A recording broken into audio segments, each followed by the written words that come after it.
When you give somebody money to buy a home, it creates more buyers, which drives up home values, which reduces home affordability.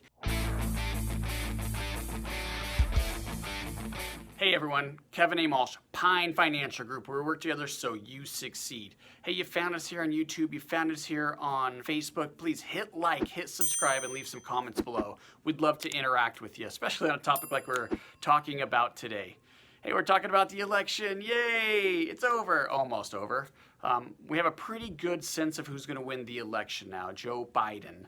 And one of the things that Joe Biden did during the campaign was really push housing. He wants to make housing more affordable, and he wants to protect tenants. So this is something that he ran on. It's very expensive, very audacious housing goals that Joe Biden wants to implement. So I want to kind of detail what this plan looks like and how it might affect us as real estate investors.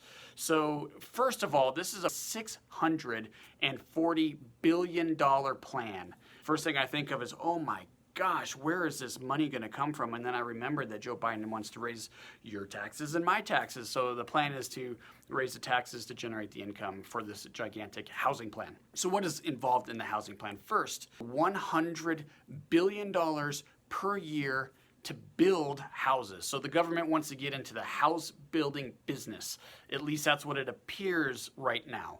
Now, what might be better for the government, what we've experienced with the way they manage money and actually do construction, they might be better outsourcing this to other investors or builders and maybe give some incentives or something like that to build affordable housing.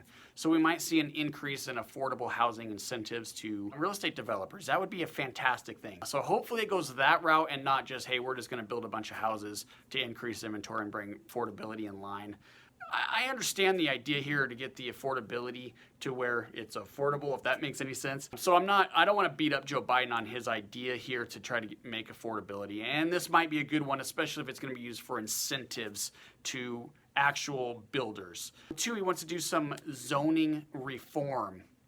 This is fantastic. I am excited about this if this will go through. So he wants to go to the state and local governments and change zoning requirements and laws and all these restrictions on building. You know, the city of Lakewood, where I live in Colorado, had a growth restriction pass where they will only allow 1% growth per year. You know, something like that, although it sounds great, really kills affordability. If you can't create inventory, how do you make houses affordable? I like the idea of higher dens, especially on transit lines and that kind of thing. I think it really supports the cities and the states. So Joe Biden agrees with that, and he wants to do some zoning reform. Three, tax credits. This is going to be for first-time home buyers up to $15,000 in a tax credit. And it's even better than that, guys. It's not just $15,000 tax credit on your tax return. It's actually refundable, and it's refundable at the time you purchase the house.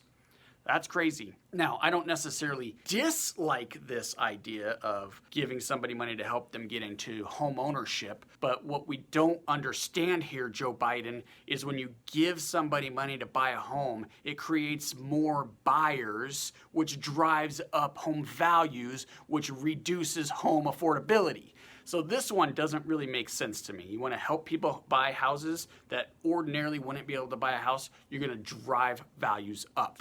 The next one is more lender regulation. Lenders are going to hate to hear that because we've been through so much regulation, especially through the Obama administration. A lot of it was very, very positive. I'm not beating up Obama here, but more lender regulation is on Joe Biden's plan. That's going to involve mostly, it's nothing that's really too crazy here. Mostly it's just how much can you charge? Are the disclosures accurate? Are you getting the disclosures out to the borrowers on time? So pretty much don't take advantage of anybody and you'll be okay with the new lender guidelines. The next one is, now we're starting to get around the tenant problem here. He thinks that the tenant evictions is a big issue. So he wants to help your tenants if you're trying to evict them. So he's going to give them free legal advice, make it very easy for any tenant going through an eviction to get legal advice, even if they're not paying rent. So yay! I don't know why he has such a bone to pick with landlords, but this is another one. He wants to provide legal advice for free for tenants under eviction for not paying you the rent. And then finally, there's going to be tax credits for renters. So the tax credits for renters is going to be, this is a little bit complicated. So what he wants to do is no renter to have home expenses exceed 30% of their income. So if your rent and your home expenses goes over 30% of your income, he wants to give you a credit to offset that to bring it down to 30%. So I'm not really sure how you would implement something like that. Does that mean I could just go out and rent a mansion or some giant house and then you just give me a credit to bring it down? There's not a lot of detail around that yet, except for he wants to allocate $5 billion to it. So free money for renters, free eviction support for renters, some positives for the home affordability. So I'm kind of a mixed bag here with my opinion on all of this. Some good, some not so good.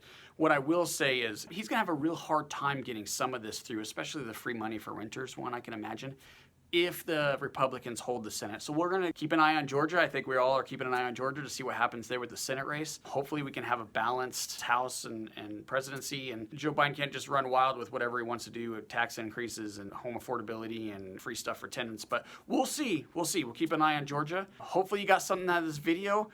Maybe it's controversial. Maybe you disagree with me. Leave me some comments below. I'd love to respond to that. And if you haven't yet, hit subscribe. Check us out, pinefinancialgroup.com.